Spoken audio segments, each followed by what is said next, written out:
Did Caitlin Clark just hint she's walking away from the WNBA? That's the question blowing up across social media after a cryptic message that fans believe wasn't just about support. It felt like a farewell.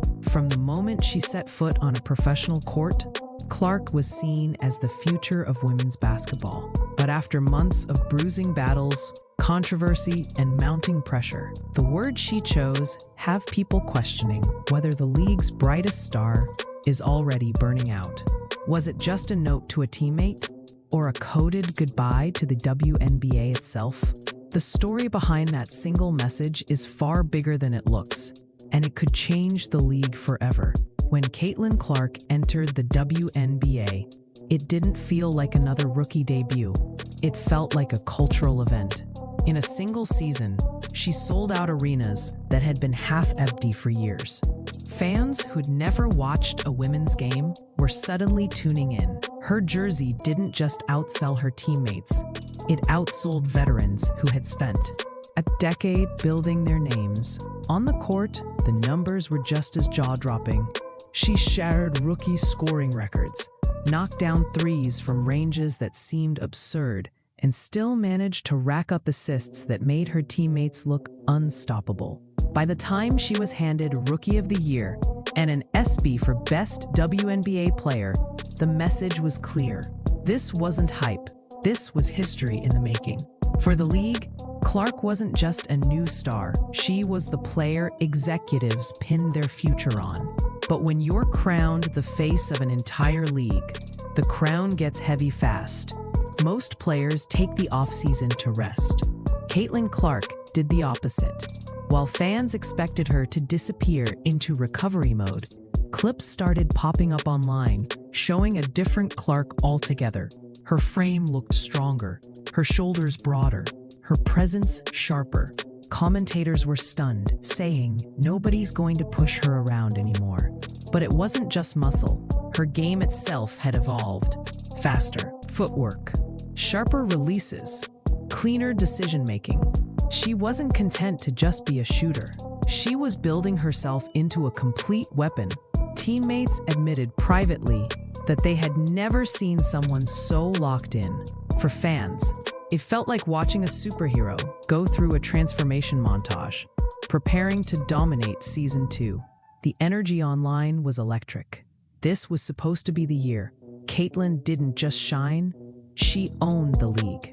But the WNBA has a way of humbling even its brightest stars.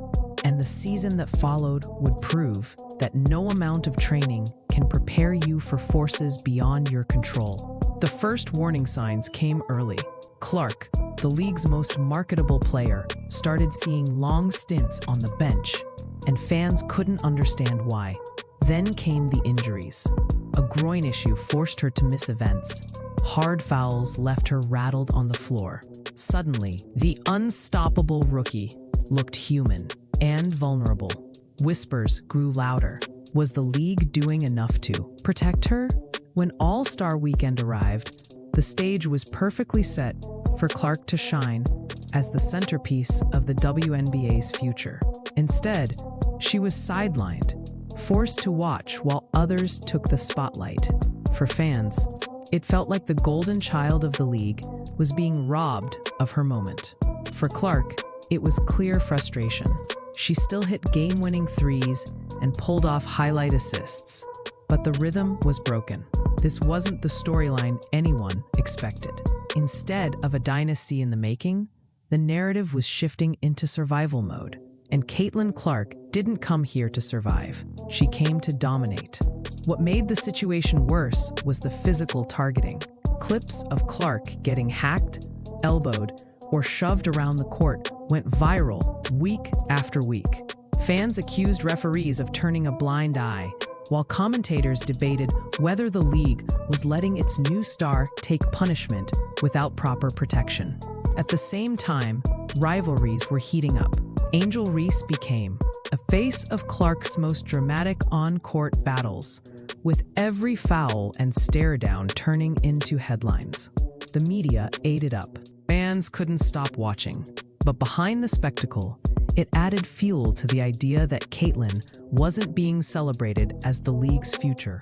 She was being tested, even punished, for being too good, too fast.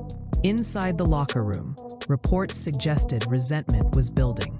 Some veterans weren't thrilled that Clark's name overshadowed theirs, and the spotlight created cracks that only widened as the season dragged on. To some, Caitlyn looked like the outsider, boxed in and forced to fight battles on every side. Publicly, Caitlyn stayed composed. She smiled for cameras, brushed off controversy, and kept her focus on the game. But insiders painted a different picture. They claimed the weight of being the WNBA's face, while also being its most criticized player, was wearing her down. Teammates whispered about media favoritism, and opposing players seemed to play harder, rougher. Whenever she touched the ball, screams were harder, elbows sharper, words nastier. It wasn't just physical, it was cultural. Some fans even accused the league itself of protecting its old guard instead of nurturing its new star. The officiating became a flashpoint. Missed calls piled up, each one making it feel like Clark was being targeted not just by players, but by negligence. Every no call stung like a betrayal, especially for someone the league used as its promotional face. Suddenly, Clark's story wasn't about her ascent. It was about survival in an environment that felt increasingly hostile. And then, just when the pressure reached its peak, she dropped a message that sent shockwaves far beyond the court. It was only 4 words, but they shook the basketball world. After Sophie Cunningham went down with a season-ending injury, Clark posted, "Love you always, Soph." On the surface, it seemed simple, a kind message to a teammate, but to fans, it felt different. The timing was suspicious.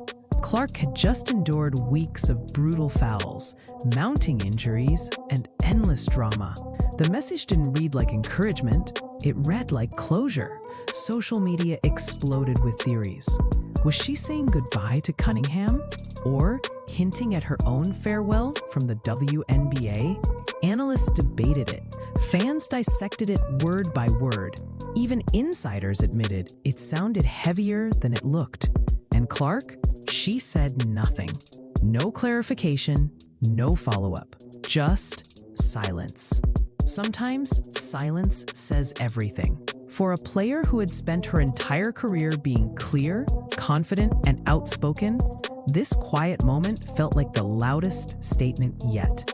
And it left fans asking, was this the beginning of the end? With no answers from Clark herself, speculation spread like wildfire. Some believe she's preparing to step away from the WNBA entirely, taking a break to recover both physically and mentally. Others point overseas, where stars are often paid more and treated with higher respect than in the US. Then there's her growing presence outside the league. Clark has already spoken about bigger ambitions in interviews, joking about one day running a team as a general manager, hinting at a future in sports media, even building her own foundation dedicated to education and sports access for kids. That work is growing quickly, and many see it as her true legacy beyond the court. Add to that her endorsements, sponsorships, and record-breaking influence. And it's clear Clark doesn't need the WNBA to stay relevant. If anything, the league might need her more than she needs it. The question isn't whether Caitlyn Clark has options, it's which one she'll choose, and whether the WNBA can afford to lose her. Caitlyn Clark's journey was supposed to be straightforward. Rise to the top, dominate the league, carry women's basketball into a new golden era. For a while, it looked like that script was playing out perfectly. But the combination of relentless targeting, locker room tension, and a league slow to protect its new superstar twisted that story into something heavier. Now, with a single cryptic message, the basketball world is left guessing whether the league's most important player is already slipping away. Maybe she comes back stronger, silencing doubters once again. Maybe she pivots toward media or her foundation, building influence far beyond the court. Or maybe just maybe, that message really was a farewell. Whatever happens, one fact is undeniable. Caitlin Clark didn't just join the WNBA, she changed it. She forced conversations that will outlive her time on the court, no matter how long or short it ends up being. And if her journey with the league really is ending, the bigger question isn't what's next for her. It's whether the WNBA will ever recover from losing the player who made the world pay attention.